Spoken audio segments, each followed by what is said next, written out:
வணக்கம். காலை 4 மணி. எழுந்திருங்கள் என்று ஓர் சத்தம். 7 பேர் கொண்ட சுவிசேஷ குழுவை வழிநடத்தும் தலைவர் திருத்துவதாஸ் தான் அது. சீக்கிரமாக எழுந்து குளித்து ஜெபித்து ஆயத்தமானார்கள். காலை 6 மணி அளவில் கிராம டீ கடை ஒன்றிற்கு அழைத்து சென்றார் தலைவர். ஒரு முறுக்கு சிங்கிள் டீ வாங்கி கொடுத்துவிட்டு இப்படி சொன்னார்: இன்று 10 கிராமத்தில் நற்செய்தி இயேசுவை பற்றி கூறின பிறகுதான் சாப்பாடு. இதை கேட்டு சுவிசேஷ குழுவில் இருந்தவர்களுக்கு கஷ்டமாக இருந்தது. ஏற்கனவே அவர்கள் களைத்து போயிருந்தனர். மணி பகல் 11.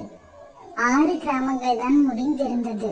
பசி அகோரமாக இருக்க தலைவர் இப்படி கூறினார்: பக்கத்தில் ஒரு சிறு கிராமம் இருக்கிறது, அங்கு போக ஆவியானவர் சொல்கிறார். குழுவில் முறுமுறுப்பு பெருகிற்று. குழுவில் பசியோடு இருந்த ஒருவர் சொன்னார்: ஆவியானவருக்கு தெரியாதா? பெரிய டீ கடையில் போனால் கூட முறுக்கும் டீயுமாவது கிடைக்கும். இந்த கிராம சாலையில் என்ன கிடைக்கும்? ஆயினும் கீழ்ப்படிய கற்றுக்கொண்டிருந்தவர்கள் தலைவரை பின்தொடர்ந்தார்கள்.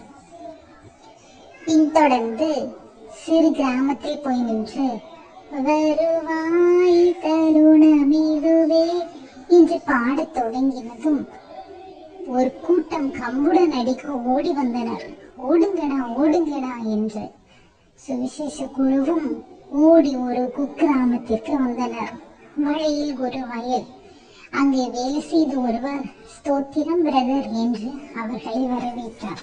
வாங்க வாங்க, நீங்க வருவீங்க என எனக்கு தெரியும் என்று சொன்ன போது எல்லாருக்கும் பெரிய அதிர்ச்சி. எப்படி உங்களுக்கு தெரியும் என்று கேட்ட போது அவர் சொன்னார்: எங்களுக்கு ஒரே மகள், அவளை பெண் பார்க்க என்று மாப்பிள்ளை வீட்டால் வருவதாக கூறியிருந்தார்கள். எனவே என் மனைவி காலை 4 மணிக்கே எழுந்து சமைக்க ஆரம்பித்தாள். ஆனால் இன்று சொல்லிவிட்டார்கள், இன்றைக்கு வசதியிலே அடுத்த வாரம் வருகிறோம் என்று. இது என் மனைவி பாதித்துவிட்டது. அவள் என்னை திட்டி தீர்த்து விட்டாள். 15 பேருடைய சாப்பாடு என்ன ஆகும் என்றாள். நான் சொன்னேன், நான் ஆட்களை கொண்டு வருகிறேன். தேவனே உங்களை அனுப்பி வைத்துள்ளார். ஊழியம் செய்யும் உங்களுக்காகவே தேவன் ஆயத்தம் செய்துள்ளார் போல என்று கூறி சுவிசேஷ குழுவை கட்டாயப்படுத்தி இழுத்து சென்றார். வீட்டிற்கு சென்றதும் பெரிய ஆச்சரியம். பெரிய வாழை இலையில் 7 வகை பொரியல், பிரியாணி, வடை, பாயசம் என்று உணவு பரிமாறப்பட்ட போது பசியோடு இருந்த ஒரு நண்பர் கூறினார்: ஆவியானவரின் வழிநடத்துதல் அற்புதமானது என்று. வேதத்திலே நாம் வாசிக்கிறோம், பசியோடு இருக்கும் காட்டில் குஞ்சுகளுக்கு ஆகாரம் கொடுக்கும் நம் ஆண்டவர். அவர் பிள்ளைகள் பசியோடு சுவிசேஷத்தை சொல்லி வரும் பொழுது அவரது பசியை தீர்ப்பார் என்பதே உண்மை. இது கட்டுக்கதை இல்லை நண்பர்களே. சுவிசேஷகர் அகஸ்டின் சிவகுமார் அவர்களுடைய வாழ்க்கையில் நடந்த உண்மையான சம்பவம்.